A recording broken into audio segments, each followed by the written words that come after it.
کیونکہ ارد گرد کافی دور تک کہیں بھی ایسے سایہ دار درخت نہیں تھے جہاں ہم جلتے سورج کے نیچے سر چھپا سکیں۔ اس لیے ہم نے نارمل کھدائی کر کے اسی جگہ کیمپ کیا۔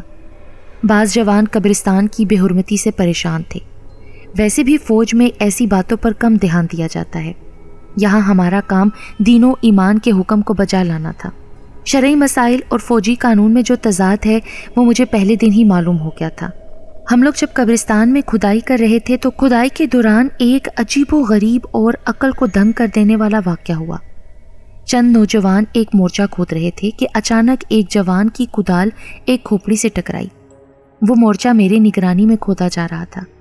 جب میں نے ہڈی کے چٹکنے کی آواز سنی تو پلٹ کر دیکھا تو نعیم ایک کھوپڑی کو کدال سے کھینچ کر زمین سے باہر نکال رہا تھا، اور پھر دیکھتے ہی دیکھتے ایک سیاہ ناگ جو تقریباً 2 فٹ لمبا ہوگا پھن پھیلائے کھوپڑی سے نمودار ہوا۔ نعیم بیچارے کو اس نے کمر بھی نہ سیدھی کرنے دی اور ڈس دیا۔ اس کے منہ سے ایک ہلکی سی چیخ نکلی اور وہ زمین پر گر کر تڑپنے لگا۔ سب جوانوں نے سانپ سانپ کا شور مچایا مگر سانپ ندارد۔ آپ یقین جانیں یہ تمام واقعہ تقریباً 10 سیکنڈ میں وقوع پذیر ہوا، اور میں نے 1 سیکنڈ بھی سانپ پر سے نظریں نہیں ہٹائیں مگر وہ پھر بھی غائب ہو گیا۔ اسے غائب ہوتے یا یوں سمجھیں کہ ہوا میں تحلیل ہوتے صرف میں نے دیکھا تھا۔ نعیم کو ڈس لینے کے بعد وہ فوراً ایک سیاہ لاٹھی میں بدل گیا، اور پھر لاٹھی کا حجم پھیلنے لگا حتیٰ کہ تقریباً 2 مربع میل میں اس کا ایک ہالہ سا بن گیا۔ پھر وہ ہالہ بھی لطیف سے لطیف تر ہونے لگا، اور پھر عام فضا اور اس میں کوئی فرق نہ رہا۔ یہ سب کچھ تقریباً 1 سیکنڈ میں ہوا۔ میں اس سحر میں اس قدر کھو گیا کہ نعیم کی سامنے اکڑی ہوئی لاش کا بھی احساس نہ رہا۔ آخر کار ایک جوان نے میرے کندھے پر ہاتھ رکھتے ہوئے کہا، کیا آپ نے کہیں سانپ کو جاتے ہوئے دیکھا ہے؟ میں محویت سے نکل آیا۔ ارد گرد نظر دوڑائی تو تقریباً یونٹ کے تمام جوان سانپ کی تلاش میں سرگرداں تھے، اور کچھ نعیم کی لاش کو حسرت بھری نظروں سے دیکھ رہے تھے۔ اس مجمع میں ایک جوان ایسا بھی تھا جو اس منحوس کھوپڑی کو اٹھائے بڑی پیار بھری نظروں سے دیکھ رہا تھا۔ میں نے جو کچھ دیکھا اس کا کسی سے بھی ذکر نہ کیا، کیونکہ مجھے اپنی عقل پر خود شک ہونے لگا تھا۔ نعیم کی موت کو قدرتی حادثہ قرار دے کر لاش اس کے ورثہ تک پہنچانے کا بندوبست ہونے لگا، اور میں اس واقعے کو دماغ سے نکالنے کی ناکام کوشش کرنے لگا۔ دن بھر ہم نعیم کی موت کا غم دل میں چھپائے مورچے کھودتے رہے، مگر شام کو طوفان باد و بارہ نے ہماری دن بھر کی محنت پر پانی پھیر دیا۔ میں نے اپنی زندگی میں اتنا سخت طوفان نہیں دیکھا، اور وہ آگ کا شعلہ، آپ اسے آسمانی بجلی سمجھتے ہوں گے مگر بعد کے واقعات نے مجھے اسے ایک بدرو سمجھنے پر مجبور کیا۔ ہم نے اللہ اللہ کر کے رات کاٹی، اور جب صبح ہوئی تو ارد گرد پانی ہی پانی تھا۔ ہم اس پانی سے ڈھونڈ ڈھونڈ کر اپنی چیزیں تلاش کر رہے تھے کہ ہم نے ایک گڑھے میں ایک انسانی لاش دیکھی۔ جب ہم نے غور سے اس کا معائنہ کیا تو وہ ہمارے یونٹ کے جوان کی لاش تھی، مگر میں نے جب اسے غور سے دیکھا تو میری رگوں میں خوف کی ایک سرد لہر دوڑ گئی، کیونکہ یہ لاش اسی جوان کی تھی جس نے کل کھوپڑی اٹھائی ہوئی تھی، اور جب میں نے ارد گرد کی جگہ کا غور سے مشاہدہ کیا تو وہ منحوس ہڈیوں کا سر وہیں پر پڑا تھا۔ میں نے محسوس کیا کہ وہ 2 سوراخ جو کسی زمانے میں آنکھیں ہوتی ہوں گی مجھے گھور رہے ہیں۔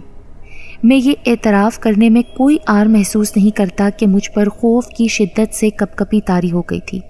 اگر آپ بھی میری جگہ ہوتے تو مجھ سے مختلف آپ کا بھی حال نہ ہوتا۔ میں نے اپنی مردانگی کو للکارا۔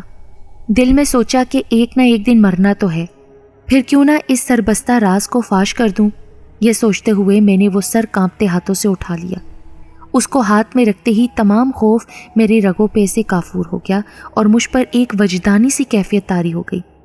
اس کیفیت میں نسیم سحر کی طرح یہ خیال آیا کہ یہ کھوپڑی کسی حسین لڑکی کی ہو سکتی ہے۔ پھر یہ شک یقین میں بدلنے لگا، حتیٰ کہ میرا یقین اتنا پختہ ہو گیا کہ سچ مچ کی لڑکی میرے سامنے کھڑی تھی۔ میں اس کی خوبصورتی کی تعریف نہیں کر سکتا، اور نہ مجھے ضرورت ہے کہ اس کے یاقوتی ہونٹوں، نرگسی آنکھوں اور قد و قامت پر خامہ فرسائی کروں، مگر میں اتنا ضرور کہوں گا کہ اس کی آنکھوں میں بے پناہ کشش تھی، اور آپ خیال کریں کہ اس وقت دیکھنے والوں کی نظر میں کتنا مذائقہ خیز لگتا ہوں گا۔ لوگ لاش کے گرد ماتم کو نہ تھے، اور مجھ پر خواہش کے دورے پڑ رہے تھے۔ آخر کار میں نے جذبات سے مغلوب ہو کر اس کھوپڑی کو ایک جگہ لوگوں کی نظروں سے بچا کر دفن کر دیا تاکہ تنہائی میں اس سے لطف اٹھا سکوں۔ جب میں نے اس کو اپنے سے جدا کیا تو وہ تصوراتی دوشیزہ کا نشہ بھی کافور ہو گیا۔ میں نے محسوس کیا کہ ایک عالم سے نکل کر میں دوسرے عالم میں داخل ہو گیا ہوں۔ حقیقی دنیا سے مجھے نفرت سی ہونے لگی، جس میں چاروں طرف خوف و ہراس پھیلا ہوا تھا۔ جب میں نے دوبارہ لاش کو دیکھا تو خوف نے مزید اپنے پنجے میرے دل میں گاڑ دیے کہ ایسے ہی ایک دن میری بھی لاش کسی گڑھے میں تیرتی ہوگی۔ ڈاکٹر نے لاش کا معائنہ کرنے کے بعد کہا کہ یہ سپاہی سانپ کے ڈسنے سے جاں باک ہوا ہے۔ اس واقعے کو بھی یونٹ نے قدرتی حادثہ سمجھ کر کفن کا انتظام شروع کر دیا، مگر میں تھا کہ جیسی میری رگوں سے کوئی خون چوس رہا تھا۔ میں سخت اذیت میں مبتلا تھا۔ جب مجھ میں قوت برداشت نہ رہی تو خیال آیا کہ مرنا تو ہے ہی، یوں اذیت سے ایڑیاں رگڑ رگڑ کر مرنے کی بجائے کیوں نہ ایک حسین تصور میں کھو کر سکون سے مروں۔ ایسا حسین تصور مجھے کھوپڑی کے چھونے سے ہی حاصل ہو سکتا تھا۔ آخر جب مجھ میں ضبط کا یارانہ نہ رہا تو میں تقریباً رات کے 2 بجے اپنے بستر سے اٹھا اور جہاں وہ کھوپڑی دفن تھی اس طرف چل پڑا۔ چاند کی اس دن شاید 20 سے اوپر تاریخ تھی، کیونکہ جب میں نے مشرق کی طرف دیکھا تو چاند طلوع ہو رہا تھا۔ وہ چاند افق پر پھیلی ہوئی بدلیوں میں ایسا لگ رہا تھا جیسے خون میں نہایا ہوا ہو۔ ہلکی ہلکی ہوا ایسے چل رہی تھی جیسے کسی کے غم میں سسکیاں بھر رہی ہو۔ مجھے ہر شے کسی کے غم میں نوحہ کنا نظر آ رہی تھی۔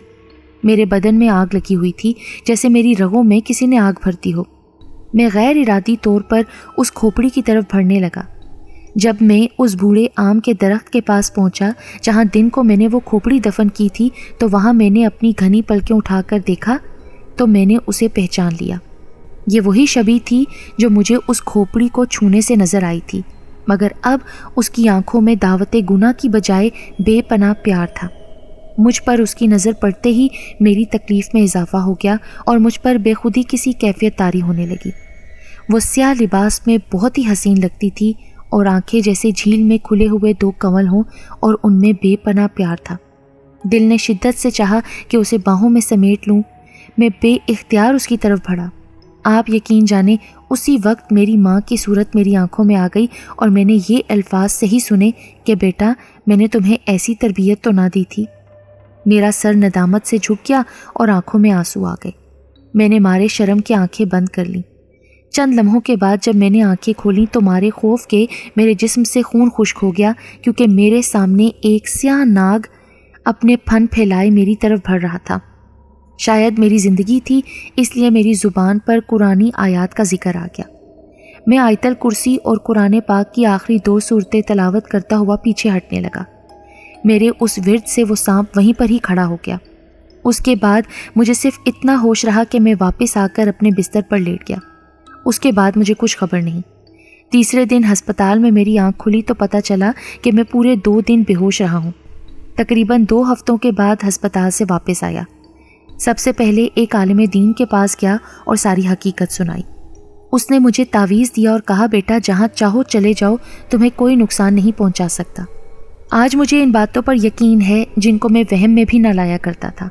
اس کے بعد جب میں نے اپنی یونٹ کا معلوم کیا تو پتہ چلا کہ وہاں سے پوزیشن بدل کر دوسری جگہ چلی گئی ہے، کیونکہ میرے بعد ایک ہی نوعیت کی 2 موتیں اور واقع ہوئیں۔ تو ڈاکٹر نے کہا کہ یہاں سے پوزیشن تبدیل کر لیں کیونکہ اس قبرستان میں زہریلے سانپوں کی بہتات ہے۔ مگر سب سے زیادہ حیران کن بات یہ ہے کہ جب میں دوبارہ اس جگہ کو دیکھنے کے لیے گیا جہاں میں موت سے 2-4 ہوا تھا تو میری حیرت کی انتہا نہ رہی کہ اسی درخت کے پاس جس پر بجلی گری تھی وہ عورت بیٹھی تھی، اور جتنی موتیں واقع ہوئیں سب کی لاشیں اس درخت کے نیچے سے ملی تھیں۔ یونٹ والے ان سب حادثات کو عام نوعیت کے خیال کرتے ہیں، لیکن میں یہ سمجھتا ہوں یہ سب اسی بدروح کا کارنامہ ہے جس کی کھوپڑی پر کدال کی ضرب لگی تھی۔